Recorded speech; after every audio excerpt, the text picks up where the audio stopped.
نہ تو ابنانا و ابناکم، اپنے بیٹوں کو لاؤ ہم اپنے بیٹوں کو لاتے ہیں، تم اپنی عورتوں کو لاؤ ہم اپنی عورتوں کو لاتے ہیں، تم اپنے نفسوں کو لاؤ ہم اپنے نفسوں کو لاتے ہیں۔ ثم ننتهي فنجعل لعنت اللہ علی الکاذبین، اس کے بعد جمع ہو کر مباہلہ کریں گے لعنت اللہ علی الکاذبین، کہ جھوٹوں پر اللہ کی لعنت ہو۔ یہی ہے نا؟ تو اب رسول لے کر کتنے افراد چلے تھے؟ کل 5 افراد گئے تھے۔ اچھا کوئی کہہ سکتا تھا کہ حضور مسئلہ یہ تھا کہ آیت کے اندر گنجائش نہیں تھی، یہ کہہ سکتا تھا نا کہ بھائی آیت کے اندر گنجائش نہیں تھی اس لیے رسول ہم کو لے کے چلے نہیں بھائی آیت کے اندر گنجائش تھی۔ ابنا انا و ابنا اکم، تم اپنے بیٹوں کو لاؤ ہم اپنے بیٹوں کو لاتے ہیں۔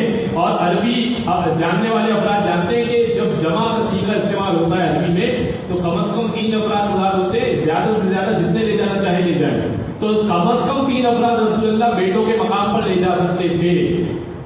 نساءنا و نساءکم، کم از کم 3 عورتیں یا اس سے زیادہ لے جا سکتے تھے۔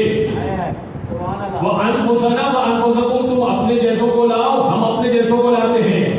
تو نفس رسول کے طور پر اپنے جیسے کے طور پر کم از کم 3 افراد کو لے جا سکتے تھے، زیادہ سے زیادہ جتنے لے جانا چاہتے رسول لے جا سکتے تھے۔ آیت میں گنجائش تھی، معلوم ہوا اصحاب میں ظرف نہیں تھا،